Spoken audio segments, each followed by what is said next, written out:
Voices, active voice, passive voice. In grammar, the voice of a verb describes the relationship between the action or state that the verb expresses and the participants identified by its arguments, subject, object, etc. आइए एक activity करते हैं। इस activity का नाम है change the room. आमतौर पे पैसिव वॉइस के कंसेप्ट को बिल्ड करने के लिए ये एक्टिविटी बहुत ही यूज़फुल है। क्लासरूम में जितने भी स्टूडेंट्स हैं उनकी दो टीम बनाते हैं और क्लासरूम में जितने भी सामान रखे हुए हैं उन पे सबों की नज़र पड़ती रहती है। उन बच्चों को कहते हैं कि आप इन सामान को देख लें, कौन सी चीज़ कहाँ रखी हुई है, और हर टीम से एक एक मेंबर को क्लासरूम से बाहर जाने के लिए कहते हैं। बाकी बच्चे क्लासरूम में जो सामान रखे हुए हैं उनको रीअरेंज करते हैं, उसमें बदलाव लाते हैं। फिर थोड़ी देर के बाद उन दो बच्चों को जो बाहर भेजा गया था उनको क्लासरूम में आने के लिए कहते हैं। जो बच्चे आए हुए बदलाव के बारे में ज़्यादा वाक्य कह पाते हैं, ज़्यादा सेंटेंसेस कह पाते हैं, उसी हिसाब से उनको पॉइंट्स मिलता है। तो शुरू करते हैं इस एक्टिविटी को। आप देख लें कि इस कमरे में क्या क्या सामान कहाँ रखे हुए हैं। आपसे भी सब बाद में पूछा जाएगा कि क्या बदलाव आया है, आप देख लें उसके अंदर। इस वक्त इस कमरे में से एक स्टूडेंट सैयदा मरियम जहरा को हम कह रहे हैं कि इन सामानों को देख लें, फिर वह कक्ष से बाहर चले जाएं। Now come Mariam, see what changes did you find here? The chair has been moved. The chessboard was being opened when I walked in. The whiteboard has been put on the chair. The carom board has been turned. Very nice. You have said 4 sentences, so you got 4 marks. Now this is the turn of another team. इस प्रकार हर team से बच्चों को बाहर भेजेंगे और जो भी बदलाव आएगा बच्चे उसको बताएंगे, और बच्चे जो भी सेंटेंस बोल रहे हैं उन सेंटेंस को हम लोग लिखेंगे। हम ये देखते हैं कि सारे सेंटेंसेस जो बच्चों ने इस्तेमाल किए हैं सारे सेंटेंसेस पैसिव वॉइस में हैं, क्योंकि उन्हें पता नहीं है कि उनका डूअर कौन है। Active voice. A sentence is in the active voice when the subject is also the doer of the action indicated by the verb in the sentence. In active voice, the focus is on the doer, who or what is doing the action. The final runner carries the torch, the subject of the sentence. The final runner is the doer of the action indicated by the verb carries. The girls are preparing a short skit. The subject of the sentence, the girls, is the doer of the action indicated by the verb are preparing. Passive voice. A sentence is in the passive voice when the subject is not the doer of the action but the receiver of the action indicated by the verb. जब किसी वाक्य में subject doer नहीं होता है बल्कि receiver होता है तो उसको हम पैसिव वॉइस कहते हैं। The doer is either presented in the prepositional phrase by plus doer or left out if it is unknown. We may also leave out the doer if it is understood. Examples: clothes have been donated by the people. The subject of the sentence clothes is the receiver of the action indicated by the verb have been donated. The doer, the people, is introduced after the preposition by. New guidelines were announced in the school yesterday by the headmaster. The subject of the sentence new guidelines is the receiver of the action indicated by verb were announced. The doer, the headmaster, may be left out. हम active और passive voice के बारे में बातें करेंगे। पहले तो हमें ये पता करना होगा कि आखिर पैसिव वॉइस अगर हम सीखते हैं तो पैसिव वॉइस का उपयोग कहाँ करेंगे, where we have to use passive voice. देखिए, जब पैसिव वॉइस का उपयोग आप वहाँ करेंगे जहाँ पर आपको ये पता ना हो कि उस काम का करने डूअर कौन है, सब्जेक्ट उसका काम करने वाले कौन है। जैसे the child was lost in the fair, इसमें ये पता नहीं चल रहा है कि इस काम को किया किसने, बच्चा गुम कैसे हुआ है। तो वैसे सेंटेंसेस जहाँ पर आपको, जैसे द टेम्पल वॉज बिल्ट, एक गिलास, द ग्लास वॉज ब्रोकन, किसने तोड़ा ये पता नहीं है। तो वैसे सेंटेंस जिसमें आपको डूअर का पता नहीं होता है, उसमें आप पैसिव वॉइस का प्रयोग करेंगे। दूसरी चीज़, जहाँ आप चाहते हैं कि हम ऑब्जेक्ट को इम्पोर्टेंस दें, वहाँ पे आप पैसिव वॉइस का प्रयोग करेंगे। जैसे a mistake was made in publishing the results, किसने मिस्टेक किया ये इम्पोर्टेंट नहीं है, बल्कि एक मिस्टेक, गलती हुई, ए मिस्टेक वाज मेड, तो वहाँ पर आप पैसिव वॉइस का प्रयोग करेंगे। तीसरी चीज़, जब आप चाहते हैं कि हम डूअर जो है, जिसने हमको नुकसान पहुंचाया है, जिसने कोई काम किया है, उसको हम आप हाईलाइट नहीं करना चाहते हैं, आप हम्बलनेस या पोलाइटनेस का प्रयोग करते हुए आप उसका नाम, डूअर का नाम लाना नहीं चाहते हैं। A lot of harm has been done to us, तो वैसे सेंटेंस जिसमें आप चाहते हैं कि विनम्र बनने के लिए पैसिव वॉइस का प्रयोग किया जाता है।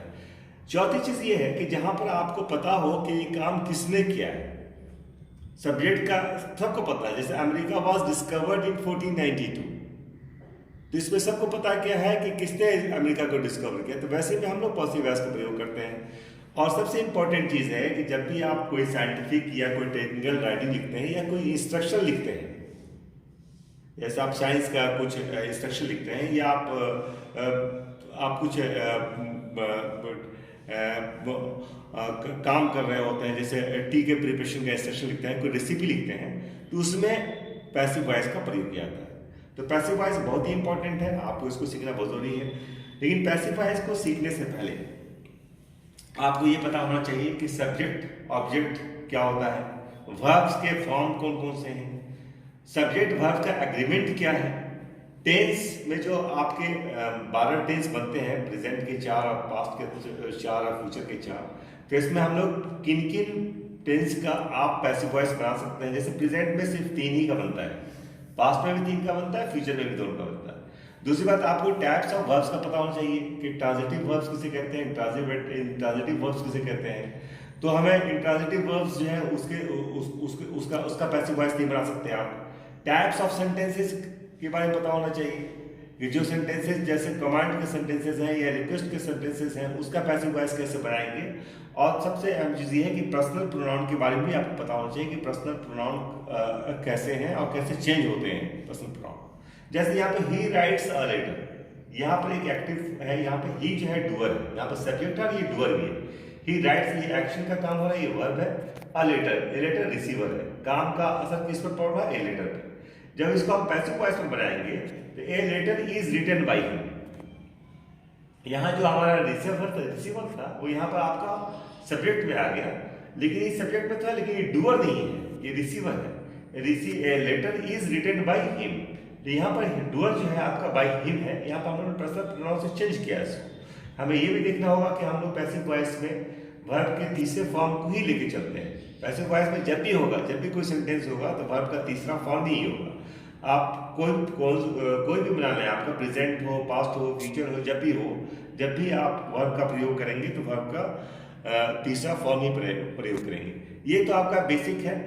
अब नेक्स्ट क्लासेस में हम लोग इसके पूरे डील करेंगे कि हर टेंस का क्या क्या आपका पैसिव वॉइस होगा।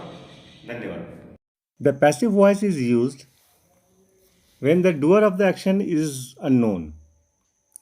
My purse was stolen by someone.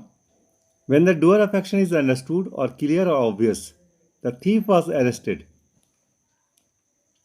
When we want to focus on the receiver rather than the doer or agent, Raju was declared the winner. When we write scientific, technical, and instructional method, water is produced when oxygen and hydrogen are combined. When doer of action is not mentioned to make the sentence polite, a lot of harm has been done to us.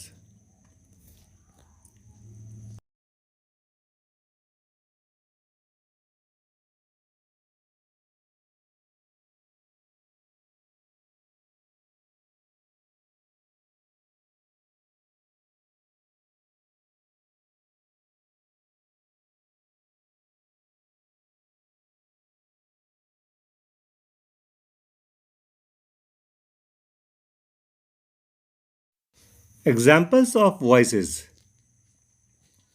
Active voice. The gardener waters the flowers. Passive voice. The flowers are watered by the gardener. Active voice. The gardener is watering the flowers. Passive voice. The flowers are being watered by the gardener.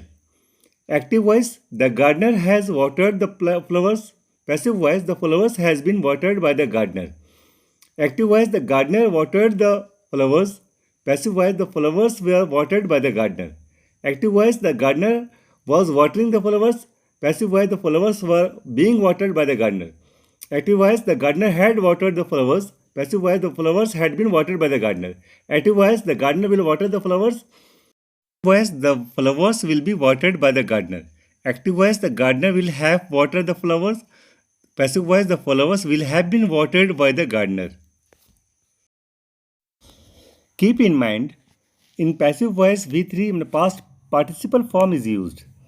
Here is how the passive form changes according to the tenses. Tense simple present tense, am, is, are plus V3. Present continuous, is, are plus being plus V3. Present perfect, has been, have been plus V3.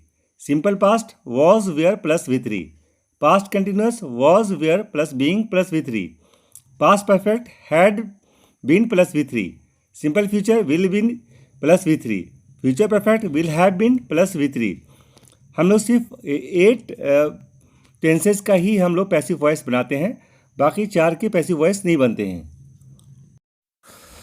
Active voice, it is more concise and direct. It is easier to understand them.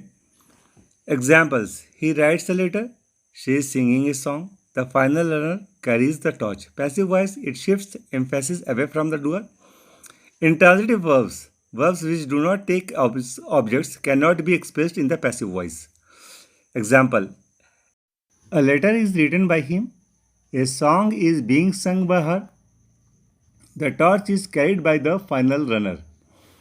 इस तरह से हम देखते हैं कि active से passive voice बनाना बहुत ही आसान है यदि कुछ रूल्स को अगर हम फॉलो करते हैं. धन्यवाद.